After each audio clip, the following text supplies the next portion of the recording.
রাত পেরোলেই উচ্চ মাধ্যমিক দর্শন বিষয়ের পরীক্ষা। দর্শন তথা ফিলোসফি বিষয়ে 2025 সালের উচ্চ মাধ্যমিক পরীক্ষাতে কোন প্রশ্নগুলি আসতে পারে সেই নিয়ে ভিডিও ইতিমধ্যে দিয়েছি এবং সেখানে বলা হয়েছে 8 মার্কের জন্য মাত্র কয়েকটি বড় প্রশ্ন, যে প্রশ্নগুলি তোমার পড়া থাকলে তোমরা পরীক্ষাতে অবশ্যই প্রশ্ন কমন পাবে। কাজেই সেই ভিডিওটি অবশ্যই দেখে নিও। আজকের এই ভিডিওতে একটি চূড়ান্ত গুরুত্বপূর্ণ নমুনা প্রশ্নপত্র শেয়ার করব দর্শন বিষয়ে। এই প্রশ্নপত্রে থাকা প্রতিটা প্রশ্ন পরীক্ষার জন্য ভীষণ গুরুত্বপূর্ণ, পরীক্ষাতে আসার মতো প্রশ্ন। কাজেই তোমরা যারা দর্শন পরীক্ষাতে খুব ভালো রেজাল্ট করতে চাইছো, আজকের এই প্রশ্নপত্রে থাকা প্রতিটা বড় প্রশ্ন খুবই গুরুত্ব দিয়ে পড়ে যাও। আশা করব এখান থেকে কিছু প্রশ্ন তোমরা অবশ্যই পরীক্ষাতে কমন পাবে। এছাড়াও আমরা বড় প্রশ্নের জন্য যে সাজেশন ভিডিওটি দিয়েছি, অবশ্যই সেই ভিডিওতে থাকা প্রশ্নগুলো দেখে নেবে। এখন প্রশ্নপত্রে থাকা প্রশ্নগুলি দেখে নেওয়া যাক। প্রশ্নপত্রে একের দাগে বলা হচ্ছে, প্রতিটি প্রশ্নের বিকল্প উত্তরগুলির মধ্যে থেকে সঠিক উত্তরটি বেছে নিয়ে লেখো। এখানে 24টি এমসিকিউ টাইপ প্রশ্নের উত্তরে লিখতে হবে। প্রতিটি প্রশ্নের মান 1 করে, টোটাল 24 নম্বর রয়েছে। প্রথম এমসিকিউ টাইপ প্রশ্ন, যুক্তিবিজ্ঞানে সুতরাং শব্দটি কিসের নির্দেশক? উত্তর হবে অপশান বি, সিদ্ধান্তের। এরপর 1.2 প্রশ্ন, হেতুবাক্যের সাহায্যে যাকে প্রমাণ করা হয় তাকে বলে? উত্তর হবে অপশান বি, সিদ্ধান্ত। নেক্সট 1.3 প্রশ্ন, অনুমান যখন ভাষায় প্রকাশিত হয় তখন তাকে বলে? উত্তর হবে অপশান এ, অনুভূতি। নেক্সট 1.4 প্রশ্ন, আদর্শ নিরপেক্ষ বচনের অংশ হলো? উত্তর হবে অপশান সি, 4টি। এরপর 1.5 প্রশ্ন, সাপেক্ষ বচন? উত্তর হবে অপশান এ, 2 প্রকার। এরপর 1.6 প্রশ্ন, একই উদ্দেশ্য ও বিধেয় বিশিষ্ট দুটি সামান্য বচনের মধ্যে যে বিরোধিতা থাকে তার নাম? উত্তর হবে অপশান এ, বিপরীত বিরোধিতা। এরপর 1.7 প্রশ্ন, যদি এ বচন মিথ্যা হয় তবে এর বিপরীত বিরোধী ই বচনের সত্যমূল্য হবে? উত্তর হবে অপশান ডি, অনিশ্চিত। বাকি প্রশ্নগুলো দেখব, তার আগে বলি এখানে থাকা এমসিকিউ টাইপ প্রশ্নগুলো ভীষণ গুরুত্বপূর্ণ রয়েছে, খুব ভালো করে দেখে রাখবে। আর ইতিমধ্যে আমরা একটি ভিডিওতে সম্পূর্ণ বই থেকে বাছাই করা সেরা 50টি এমসিকিউ টাইপ প্রশ্ন উত্তর সহ আলোচনা করেছি। সেই ভিডিওটির লিঙ্ক আমি এই ভিডিও ডেসক্রিপশনে দিয়ে রাখবো। এছাড়াও তোমরা চ্যানেলে গিয়ে ভিডিওটি দেখে নিতে পারো। অবশ্যই প্রত্যেককে বলবো পরীক্ষাতে যাওয়ার আগে ভিডিওটি অবশ্যই দেখে নিও। নেক্সট প্রশ্ন 1.8 প্রশ্ন, নিরপেক্ষ ন্যায়ের যে সংস্থানে হেতুপদ উভয় আশ্রয় বাক্যের বিধেয় স্থানে থাকে তা হলো? উত্তর হবে অপশান বি, দ্বিতীয় সংস্থান। 1.9 প্রশ্ন, ন্যায় অনুমানে যে পদ যুক্তিবাক্য দুটিতে থাকে কিন্তু সিদ্ধান্তে থাকে না তার নাম হলো? উত্তর হবে অপশান সি, হেতুপদ। এরপর 1.10 প্রশ্ন, প্রাকল্পিক নিরপেক্ষ যুক্তির ড্যাশ বাক্যটি হলো প্রাকল্পিক বচন? উত্তর হবে অপশান এ, প্রধান। 1.11 প্রশ্ন, প্রাকল্পিক নিরপেক্ষ যুক্তির প্রধান আশ্রয় বাক্যটির অংশ দুটি হলো? উত্তর হবে এখানে থাকা অপশান বি, পূর্বগ ও অনুগ। এরপর 1.12 প্রশ্ন, বৈকল্পিত নিরপেক্ষ ন্যায়ের সিদ্ধান্তটি সর্বদাই যে বচন হয় তা হলো? উত্তর হবে অপশান সি, নিরপেক্ষ বচন। এরপর 1.13 প্রশ্ন, বুলের মতে অস্তিত্বমূলক তাৎপর্য আছে যে বচনের তা হলো? উত্তর হবে অপশান বি, বিশেষ বচন।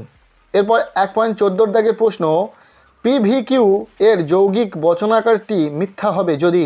উত্তর হবে এখানে থাকা অপশান বি, পি মিথ্যা এবং কিউ মিথ্যা হয়। এরপর 1.15 দাগের প্রশ্ন, কোনো সত্যাপেক্ষক যৌগিক বচনের সত্যমূল্য নির্ভর করে? উত্তর হবে অপশান এ, শুধুমাত্র অঙ্গবচনের ওপর। এরপর 1.16 দাগের প্রশ্ন, দুটি অঙ্গবচন বিশিষ্ট যৌগিক বচনের সত্য সারণীর নিবেশন দৃষ্টান্তের সংখ্যা হবে? উত্তর হবে অপশান সি, 4টি। এরপর 1.17 নম্বর প্রশ্ন, আরোহ অনুমানের সিদ্ধান্তটি হলো? উত্তর হবে এখানে থাকা অপশান বি, বিশেষ বিশ্লেষক বচন। নেক্সট প্রশ্ন, আরোহ অনুমানের বস্তুগত ভিত্তি হলো? উত্তর হবে পর্যবেক্ষণ ও পরীক্ষণ। 1.19 দাগের প্রশ্ন, সাদৃশ্য যে অনুমানের ভিত্তি তা হলো? উত্তর হবে অপশান বি, উপমা যুক্তি। এরপর 1.20 দাগের প্রশ্ন, ক খ এর পর্যাপ্ত শর্তে কথার অর্থ হলো? উত্তর হবে এখানে থাকা অপশান সি, ক ঘটলে খ ঘটবেই। এরপর 1.21 নম্বর প্রশ্ন, কারণ হলো কার্যের অব্যবহিত শর্তান্তরহীন অপরিবর্তনীয় পূর্ববর্তী ঘটনা, বলেছেন উত্তর হবে অপশান এ মিল। এরপর 1.22 নম্বর প্রশ্ন, ভিজে কাঠে আগুন জ্বালানো হয় ধূম সৃষ্টির, উত্তর হবে অপশান এ আবশ্যিক শর্ত। পরের প্রশ্ন, এক কারণবাদকে সমর্থন করেন, উত্তর হবে অপশান ডি কপি। এরপর এমসিকিউ টাইপ শেষ প্রশ্ন 1.24 নম্বর প্রশ্ন, মিলের যে পদ্ধতি থেকে কাকতালীয় দোষ হয় সেটি হলো, উত্তর হবে অপশান বি ব্যতিরেকি পদ্ধতি। এই ছিল 1 দাগ থেকে 24টি এমসিকিউ টাইপ প্রশ্ন। এই প্রশ্নগুলি ভীষণ গুরুত্বপূর্ণ রয়েছে, কাজেই খুব ভালো করে দেখে রাখো। এরপর আমরা দেখে নেব প্রশ্নপত্রে থাকা 2 দাগ, যেখানে বলা হচ্ছে নিম্নলিখিত প্রশ্নগুলির অতি সংক্ষিপ্ত উত্তর দাও, বিকল্প প্রশ্নগুলি লক্ষণীয়। এই 2 দাগে 16টি এসএকিউ টাইপ প্রশ্নের উত্তর লিখতে হবে, প্রতিটি প্রশ্নের মান 1 করে, টোটাল 16 নম্বর রয়েছে। চলো প্রশ্নগুলো দেখে নাও। প্রথম প্রশ্ন, যুক্তির আকারগত বৈধতা বলতে কি বোঝায়? এর অথবা দিয়ে প্রশ্ন, যুক্তির অবয়বগুলি কি কি?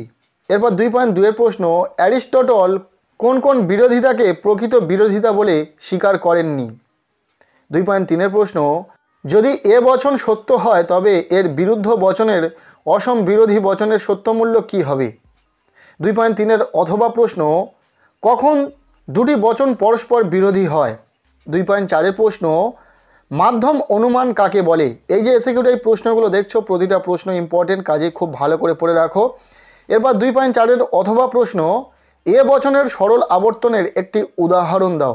এরপর 2.5 এর প্রশ্ন, বিকল্প স্বীকারজনিত দোষের একটি উদাহরণ দাও। নেক্সট প্রশ্ন, বৈকল্পিক নিরপেক্ষ ন্যায় কাকে বলে? এর অথবা দিয়ে প্রশ্ন, বৈকল্পিক বচনে কমপক্ষে কয়টি বিকল্প থাকে? এরপর 2.7 এর প্রশ্ন, অস্তিত্বমূলক দোষ কাকে বলে? 2.7 এর অথবা প্রশ্ন, পরিপূরক শ্রেণী কাকে বলে?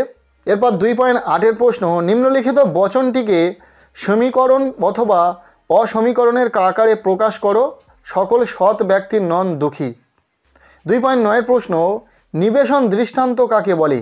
পরের প্রশ্ন, একটি সংযৌগিক বচন কখন মিথ্যা হয়? এর অথবা প্রশ্ন, একটি দ্বীপ প্রাকল্পিক বচন কখন মিথ্যা হয়? 2.11 প্রশ্ন, অবৈজ্ঞানিক আরোহ অনুমানের ভিত্তি কি? 2.12 প্রশ্ন, প্রকৃতির একরূপতার নীতি কাকে বলে? নেক্সট 2.12 অথবা প্রশ্ন, লৌকিক আরোহ অনুমানকে অবৈজ্ঞানিক বলা হয় কেন? 2.13 প্রশ্ন, সামান্যীকরণ বলতে কি বোঝো? এরপর 2.14 নম্বর প্রশ্ন, আবশ্যিক ও পর্যাপ্ত শর্ত হিসাবে কারণের একটি দৃষ্টান্ত দাও। 2.15 নম্বর প্রশ্ন, বহু কারণবাদের সমর্থকের নাম লেখো। এরপর 2.15 অথবা প্রশ্ন, এ হলো বি এর পর্যাপ্ত শর্ত, এ কথার অর্থ কি? এরপর এসএকিউ টাইপ শেষ প্রশ্ন 2.16 দাগের প্রশ্ন, বহু কারণ সম্বন্ধয় বলতে কি বোঝায়? পরবর্তী যে দাগ নাম্বারটি রয়েছে 3 দাগ, যেখানে বলা হচ্ছে নিম্নলিখিত প্রশ্নগুলির উত্তর দাও, বিকল্প প্রশ্নগুলি লক্ষণীয়।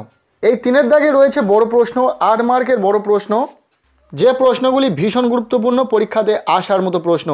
এখানে 5টি প্রশ্নের উত্তর লিখতে হবে, প্রতিটি প্রশ্নের মান 8 করে, টোটাল 40 নম্বর রয়েছে।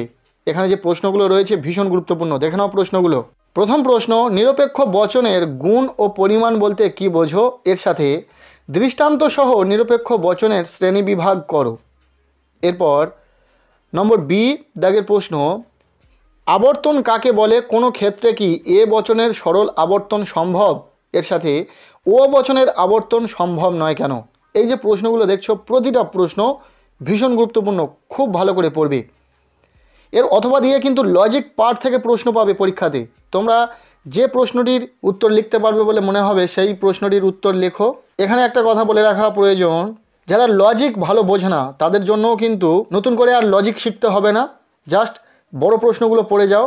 নর্মাল যে প্রশ্নগুলো রয়েছে 8 মার্কের, সেই প্রশ্নগুলো যদি তোমার পড়া থাকে অবশ্যই তোমরা পরীক্ষাতে বড় প্রশ্নের উত্তর লিখে আসতে পারবে। তার জন্য ইতিমধ্যে যে সাজেশন ভিডিওটি আমরা দিয়েছি সেই ভিডিওটি দেখে নিও।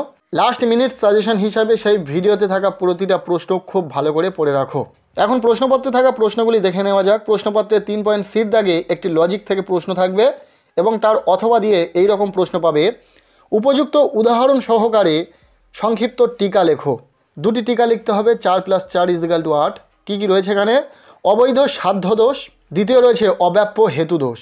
এরপর প্রশ্নপত্রে 3.d দাগ, যেখানে বলা হচ্ছে উদাহরণসহ মিলের অন্যই পদ্ধতিটি ব্যাখ্যা করো। প্রশ্নটি ভীষণ গুরুত্বপূর্ণ, পরীক্ষাতে আসার মতো প্রশ্ন। এর সংজ্ঞা, আকার, দৃষ্টান্ত, দুটি সুবিধা দুটি অসুবিধা লিখতে হবে।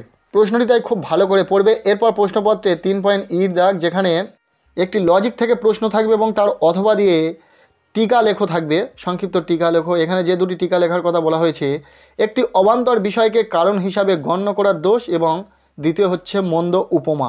পরীক্ষার জন্য আরও কয়েকটি করে টিকা তোমাদেরকে দেখতে হবে, যার জন্য অবশ্যই আমাদের লাস্ট মিনিট সাজেশন ভিডিওটি দেখে নিও। এই ছিল দর্শন বিষয়ের একটি নমুনা প্রশ্নপত্র। প্রশ্নপত্রে থাকা প্রতিটা বড় প্রশ্ন পরীক্ষার জন্য গুরুত্বপূর্ণ। এই প্রশ্নগুলো তো খুব ভালো করে পড়বে, পাশাপাশি আরও কয়েকটি করে প্রশ্ন তোমাদেরকে দেখে যেতে হবে। তার জন্য আমরা ফিলোসফি তথা দর্শন বিষয়ে লাস্ট মিনিট সাজেশন ভিডিও দিয়েছি, সেখানে মাত্র কয়েকটি বড় প্রশ্ন বলা হয়েছে। সেই প্রশ্নগুলো খুব ভালো করে পড়ে রাখো। যদি প্রশ্নগুলি তোমার পড়া থাকে, অবশ্যই তোমরা সেখান থেকে প্রশ্ন পরীক্ষাতে কমন পেয়ে যাবে। আজকের এই ভিডিওটি ব্যাস এতটুকুই। কেমন লাগলো ভিডিওটি কমেন্টের মাধ্যমে জানিও। ভিডিওটি ভালো লেগে থাকলে লাইক করে দাও। আমাদের এই চ্যানেলে নতুন হলে চ্যানেলটিকে সাবস্ক্রাইব করে রাখো। আর পারলে ভিডিওটি বন্ধুদের সাথে প্রচুর শেয়ার করে দাও। প্রত্যেকের দর্শন পরীক্ষা খুব ভালো হোক, সবার জন্য শুভ কামনা রইল।